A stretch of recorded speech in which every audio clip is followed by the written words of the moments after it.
네, 우리 산업의 핵심 축인 반도체, 국내 최대 수출 품목으로 수출에 든든한 버팀목이지만 글로벌 위상이 예전만 못합니다. 1등 삼성전자는 엔비디아 공급망에 올라타지 못했고 중국에 쫓기고 있죠.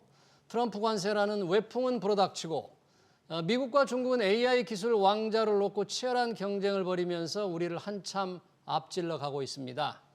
네, 최근 하버드대 선임연구원으로 있으면서 반도체와 AI 산업을 연구하셨죠. 네, 사선 의원을 지낸 박영선 전 중소벤처기업부 장관 모시고 우리나라 반도체 산업의 현주소 들어보겠습니다. 장관님 어서 오십시오. 네, 안녕하세요. 반갑습니다. 네. 네, 하버드대에서 상당히 그 반도체 책 연구를 하시고 들어와서 책도 쓰시고 연구도 하시고 뭐 어떤 일을 지금 요즘은 그런 일을 어떻게 하고 계세요? 네, 책 출판을 반도체 주권 국가 그리고 AI 신들의 전쟁 2권을 했고요. 예. 그리고 요즘은 서강대학교 멘토링 센터 생각의 창에서 공동 센터장을 맡고 있습니다. 그래서 네. 멘토링 특강을 계속 진행을 하고 있는데요. 첫 번째 특강은 이창용 하는 총재가 나오셨고요. 아, 이창용 총재가. 네. 그리고 두 번째 특강은 유진 한경련 회장이 나오셨습니다. 예. 이제 3월 20일 날 세 번째 특강을 하는데 네. 박용만 전 대한상의 회장, 두산그룹 회장께서 나오셔서 네. 기적과 함께하는 희망의 순례라는 제목으로 그렇게 강의가 예정돼 있습니다. 네, 생각의 창이라는 네. 멘토링 쟁쟁한 분들이 지금 함께 강의를 연이어 하고 계시네요. 자, 이 반도체 관련 우리나라 지금 반도체 산업 대만의 TSMC는 뭐 질주를 하고 중국 반도체 산업 우리를 쫓아오고 굉장히 조금 어려운 상황 같은데 전반적으로 우리 반도체 산업 현재 상황 우리 장관님께서는 어떻게 이렇게 조금 규정 지을 수 평가를 할 수 있을까요? 제가 반도체 주권 국가라는 책을 이제 작년 1월 달에 냈죠. 지금 예. 1년 2개월 정도 됐습니다. 그 당시에 이제 한국의 반도체가 위기다라고 이야기했을 때는 사람들이 왜 위기지? 갑자기 이제 이렇게 됐어요. 근데 불과 1년 2개월 사이에 예. 지금 한국 반도체 이야기하면 대한민국 국민들의 상당수가 걱정을 많이 합니다. 그렇죠. 그리고 지금 지적하신 그 말씀이 딱 맞습니다. 중국에선 이미 추격을 해왔고 예. 그다음에 한국은 더 앞으로 나갈 수 없는 상황. 그런데 이제 우리가 이거는 좀 생각을 해봐야 될 것 같습니다. 그동안 거요? 너무 메모리 반도체에 취해 있었던 거 아니냐. 메모리 1등에 우리 그렇습니다. 너무, 네, 너무 오랜 기간 메모리를 계속 이제 삼성에서 세계 최초의 반도체 개발, 세계 최초 개발 이것이 이제 1995년도부터 약 한 15년 정도 예. 계속 됐었잖아요. 네. 그러다 보니까 이제 대한민국의 대부분의 국민들이 대한민국은 반도체 강국이야. 반도체 1등이야? 네, 이랬네. 1등이야. 네. 이제 이렇게 생각을 했었는데 제가 하버드에 이제 2023년 1월 달에 갔는데 반도체 포럼이 계속해서 열리는데요. 예. 그 해의 주제가 반도체 무기화였습니다. 반도체 무기화. 네. 그런데 한국 정부도 나타나지도 않고 한국의 기업 삼성, SK 하이닉스 둘 다 아무도 나타나질 않는 거예요. 예. 그래서 굉장히 걱정이 되더라고요. 이거 웬일일까? 근데 대만의 TSMC는 너무 열심히 포럼에 참석을 하고 일본도 와서 우리가 다시 반도체 강국이 될 거다라고 계속해서 예. 이제 강조하면서 이게 무슨 이유일까? 무슨 일이지? 그래서 우리 이제 제가 일등, 그래서 이제 제가 담당자하고 얘기를 좀 했어요. 그랬더니 첫 번째 답변이 예. 너희 대한민국은 반도체 강국이다라는 포괄적인 단어를 쓸 수 있는 나라 맞아? 너희는 메모리에 강한 나라지 메모리 이외의 설계나 패키징 이런 분야에서 너희 대한민국이 과연 앞서갈 수 있어? 이렇게 첫 번째 질문을 하고요. 네. 두 번째는 오케이 메모리 반도체 1등 인정. 그런데 너희 나라는 정부도 그렇고 기업도 그렇고 너무 관료적이야. 관료적이다. 네. 기업도. 네, 그러니까 뭐 한번 섭외하면 왜 우리를 부르냐 뭐 해갖고 답을 한 달 이상이 지나도 해주지 않는다는 거예요. 정부는 그럴 수 있지만 우리 기업도 그렇다니까 조금 아쉽고 저도 실망스럽네요. 거기에서 너무 충격을 받았어요. 그래서 안 되겠다. 그래서 이제 반도체 주권 국가라는 책을 쓰게 된 계기가 된 건데요. 예. 지금 저는 그 두 가지의 지적에 대한민국의 반도체의 취약점이 담겨 있다고 생각합니다. 메모리 강국에 취해 있는 점, 네. 정부나 기업 모두 관료적인 관료적이다. 점. 근데 메모리 강국에 취했으면 이 메모리 강국에 취한 이후에 이제 앞으로의 미래 반도체 산업에 대한 그림을 가지고 있었어야 되는데 예. 이거 준비가 너무 늦었다. 그다음에 두 번째는 반도체로 너무 잘 나가다 보니까 이 메모리로요. 이 반도체에 관해서 뭔가 다른 이야기를 하는 사람들의 목소리를 흡수할 수 있는 유연성이 너무 떨어졌던 것 아니냐. 이렇게 진단을 할 수가 있을 것 그러네요. 같습니다. 네. 지금 메모리에 취해 있는 메모리 1등이라는 삼성전자 안에서도 반도체 위탁 생산이라는 이제 파운드리가 대만의 TSMC하고 격차가 더 벌어졌더라고요. 점점 벌어지죠. 말씀하신 대로 이제 파운드리를 좀 키워야 된다. 키워내는 방법이라든지 이런 부분에 대해서 조금 삼성전자 내에서도 얘기가 나왔을 텐데 네. 그런 걸 장관님께서 말씀하신 대로 심각하게 받아들이지 않았거나 또는 배척했거나 뭐 그런 의심도 조금 드네요. 그러니까 이제 2019년도에 삼성의 이재용 회장이 우리도 파운드리를 할 것이다. 라고 해서 파운드리 투자를 하겠다고 발표를 한 적이 있지 않습니까? 그런데 제가 보니까 발표만 했지 그 뒤로 이제 팔로우업을 하는데 상당히 좀 소극적이었다. 왜냐하면 메모리라는 거는 똑같은 것을 찍어서 쭉 쌓아놓고 필요한 사람이 사가면 되는 건데 이 시스템 반도체는 주문자 생산이지 않습니까? 그러니까 그 고객을 찾아가서 마케팅을 해야 되는데 이 마케팅에 대한 그러니까 전혀 다른 접근을 해야 되는데 이 전혀 다른 접근에 너무 소극적이었지 않나 이렇게 또 생각이 되고요. 그리고 특히 이제 그 삼성 같은 경우에는 HBM 때문에 지금 아주 네. 고생을 많이 하고 있죠. 그러니까요. 뭐 엔비디아 납품이 좀 금방 될 것 같은 기대감만 계속 나오는데 현실은 잘 이루어지질 않네요. 그런데 이제 제가 그 기술 전문가들한테 들은 이야기로는 삼성의 HBM의 그 설계에 기본적으로 문제가 있다. 그래서 이 반려를 잡지 못한다. 그러면은 결국 삼성 입장에서는 지금 이 HBM을 엔비디아에 납품을 하려고 굉장히 애를 많이 쓰다가 요즘은 이제 아예 방향을 좀 틀은 거 아니냐. 어떡해요? 어느 쪽으로 이제 그 반도체를 만드는 실리콘의 재료에서 이거를 유리 기판으로 바꾸는. 유리기판으로. 네, 이걸 삼성전기에서 지금 개발을 하고 있는데요. 예. 이것이 성공한다 그러면 저는 삼성에게 다시 좀 희망이 생길 수 있다.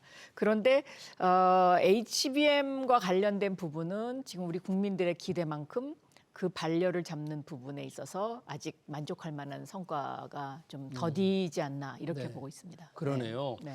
삼성전자 그런 문제가 많이 있고 주가도 떨어지다 보니까 이제 경영진 개편도 이루어졌는데 이 파운드리 분야에서 우리 메모리에 취해서 파운드리 분야가 추격이 안 되니까 대만 TSMC 뭔가 획기적으로 회사에 이걸 뭐 분사를 해야 된다든지 또는 뭐 여러 가지 얘기들은 있는데 조금 네. 희망을 가질 수 있을까요? 우리 삼성전자는? 저는 분사해야 된다는 쪽입니다. 왜냐하면 이게 전혀 접근 방법이 서로 반대인 같은 반도체이지만 접근 방법은 완전히 다르다. 다르기 때문에 네. 이 반도체 메모리 쪽에 치중했던 이 인력이 같이 파운드리를 이렇게 같이 그 마켓 그러니까 경영 방법에 있어서 같이 뒤섞여서 이것을 한다는 것 자체가 저는 약간 굉장히 좀 버겁지 않을까 이런 생각을 합니다. 그래서 제가 한번 그런 의견을 냈었습니다. 네. 분사하는 거에 대해서 어떻게 생각하냐. 그랬더니 또 회사를 만들어요. 뭐 이렇게 반응이 처음에 있더라고요. 그렇지만 저는 좀 더 획기적이고 혁신적인 방법을 지금 생각할 때다. 네. 네.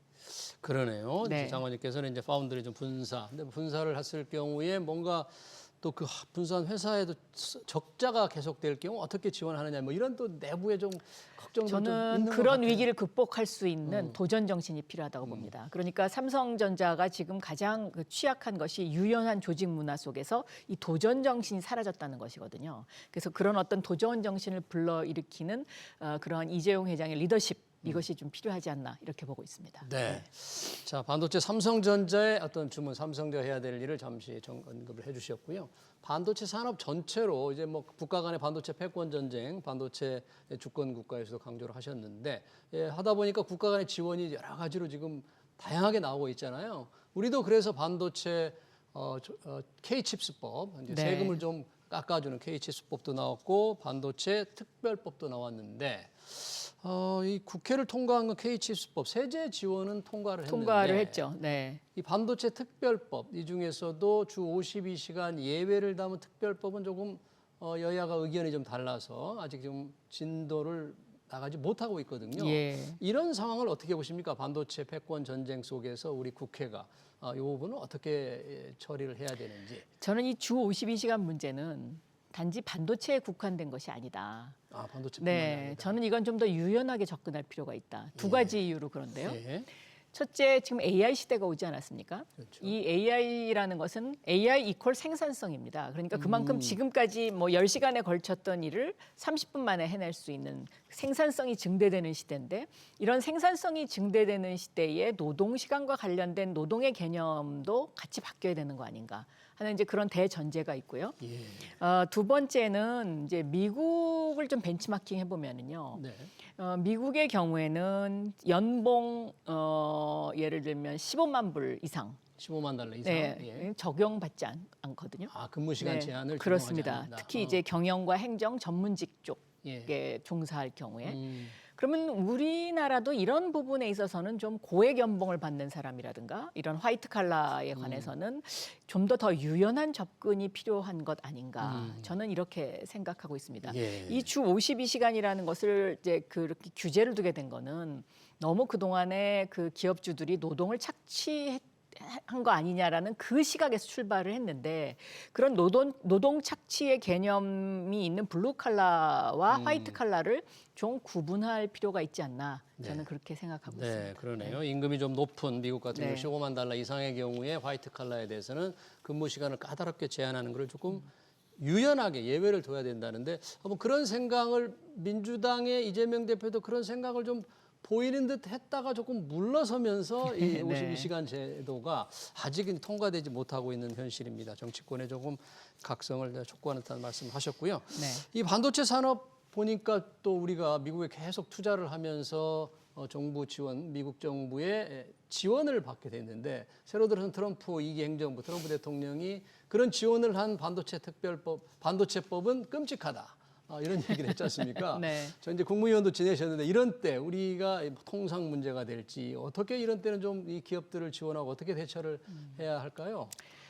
첫째는 그 트럼프 대통령이 하는 말 중에 팩트가 틀린 이야기가 굉장히 많이 있습니다. 팩트가 틀린 그러니까 말씀요. 최근 들어서 예를 들면 트럼프 대통령이 한국의 관세가 미국보다 4배나 높다 네, 이런 그런 얘기를 얘기도 했는데 했죠. 네. 이거 사실이 아니거든요. 음, 미국과 한국은 지금 프리 트레이드, 자유무역을 하고 있지 않습니까? 그렇기 때문에 이 자유무역에 기반해서 세금이 아마 0. 몇 % 정도 될 거예요. 네. 그러니까 이런 어떤 이 팩트가 틀린 이야기를 했을 때는 저는 정부에서 이것을 강하게 반박해야 된다고 생각합니다. 그러니까 강하게 오늘도 반박하고요. 최상목 그 대행이 월스트리트 저널과 인터뷰를 했던데 예. 그 인터뷰를 하면서 이 트럼프 대통령의 이야기를 언급을 했어요. 뭐 한국이 4배나 관세가 높다. 이게 일반적인 이야기입니다. 그러니까 한미 간의 관계에선 그렇지가 않거든요. 그러면은 이 이야기를 반박을 해야 되는데 반박을 하지 않고 오히려 이렇기 때문에 한국을 앞으로 주목할 가능성이 높다. 이렇게 이제 인터뷰를 했던데 그래요? 네, 이런 것은 좀 접근법을 달리해야 되지 않느냐. 사실이 다른 건 적극 그렇습니다. 반박을 했어야 되는데요. 네. 그다음에 두 번째는 그동안에 우리나라 기업들이 미국에 대한 투자를 어마어마하게 했습니다. 2023년 같은 경우에 그 액수가 약 23조 정도 될 겁니다. 그래서 대만을 제치고 대미 투자 1위 국가거든요. 예. 이런 걸 적극 홍보해야 됩니다. 이제 그 정부 입장에서. 예. 그다음에 세 번째는 지금 트럼프 행정부의 이런 어떤 그 트레이드와 관련된 부분의 책임자들에 대한 성향 분석이 굉장히 저는 중요하다고 생각하는데요. 특히 이제 엊그제 임명된 그 한반도 담당 동아태 차관보 네. 디손버 전 디손버. 태국 대사죠. 네. 이 디손버 전 태국 대사는 루비오 국무장관보다도 더 강경파로 알려져 있습니다. 아, 그래요. 그러니까 이제 이분이 부인이 한국 분이신데요. 그래서 이제 일상적인 한국말과 그다음에 중국어도 구사를 많이 하는데 루비오 국무장관은 중국에 관심이 상당히 많은데 이 동아태 차관보로 임명된 디손보 전 태국 대사의 경우에는 오히려 한국에 더 관심을 많이 보이지 않을까. 그러면서 이제 이분이 특히 한미 FTA 재협상주의자로 알려져 있거든요. 한미 FTA를 네. 트럼프 일기 행정부에서도 다시 협상을 했던 건데 또 이거 다시 협상을 네. 하자고 나올 가능성이 네. 높다. 그래서 이거죠? 이제 이런 분들에 대한 어떤 그 분석과 라인업 굉장히 중요한데요. 이 디손보 전 태국 대사 같은 경우에는 그 라인스 프리버스라고 트럼프 일기 때 첫 비서실장. 번째 비서실장을 했던 이 사람 라인이에요. 네. 그러니까 제가 보기에는 이런 경우에는 문재인 정부 인맥을 활용하는 것도 저는 방법이다. 트럼프 일기 때의 네. 인사들과 연결이 있는 네, 사람을 왜냐하면 활용해라. 라인스 프리버스는 저도 워싱턴 D.C.에서 2021년 가을에 만난 적이 있습니다. 그런데 이제 그 당시에 이분이 했던 이야기가 바이든 다음번에 절대 재선 안 된다. 우리가 트럼프가 반드시 이길 것이다. 승리할 거다. 네, 그래서 뭐 그런 여러 가지 이유를 대는데요. 그 당시에 이제 전체 미국의 어떤 그 판세 분석을 해주더라고요. 근데 미국도 결국은 스윙 보트 지역을 어떻게 컨트롤하느냐에 따라서 이제 선거가 그렇죠. 좌지우지되는데 예. 우리는 지금부터 그걸 집중하고 있다. 그렇기 때문에 반드시 우리가 이길 거다. 뭐 이제 이렇게 장담하고 막 그랬어요. 그런데 네. 이런 어떤 라인, 이런 라인들을 좀 풀 가동할 필요가 있지 네. 않나. 정권에 관계없이 우리 네. 국익을 위해서는 전 정권의 라인을 조금 그렇습니다. 도움을 받아서라도 네, 빨리 통상한 외교를 좀 더 해야 된다 그런 그렇습니다. 말씀이시죠? 그리고 이제 또 하나 이제 저희가 지금부터 조금 관심을 가져야 될 게 스티븐 미란이라고 네. 그 이제 맨하튼 정책 연구소, 그러니까 트럼프의 이제 그 수석 전략가로 알려져 있는 사람인데 예. 이 스티븐 미란이라는 사람이 최근에 그 무슨 보고서를 냈냐면 예.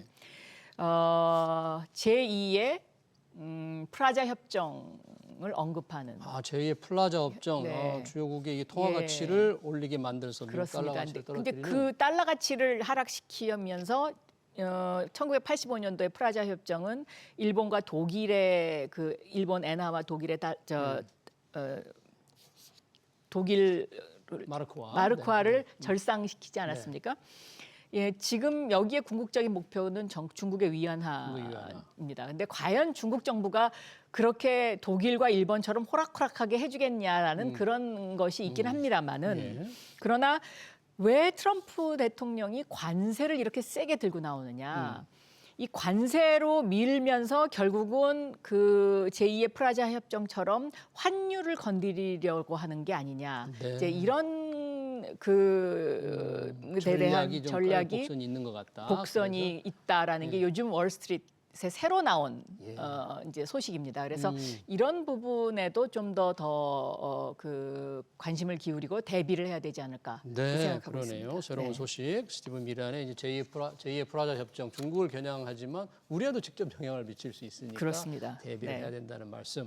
그리고 제가 오늘 이제 점심 시간에 네. 전상원 의원을 네. 잠깐 만났습니다. 그런데 그 전상원 의원한테 이제 같이 점심 식사하는 분들이 과연 트럼프가 한국에 대해서 포커스를 하겠냐라고 물어봤더니 꼭 그럴 것 같지는 않다. 우리를 트럼프는 집중하지는 않을 것 같다. 트럼프는 지금 개별 나라로 각각 접근을 하고 있는 그런 상황이라서 꼭 한국이 타겟이라고 보기에는 아직은 조금 그렇다. 뭐 이런 대답도 하더군요. 네. 네. 뭐 저희가 준비한 질문은 좀 많습니다만 새로운 뉴스를 듣는 것으로 저희 인터뷰를 좀 마쳐야 될 것 같네요. 네. 지금까지 박영선 전 중소벤처기업부 장관이었습니다. 장관님 귀한 시간 고맙습니다. 네, 감사합니다.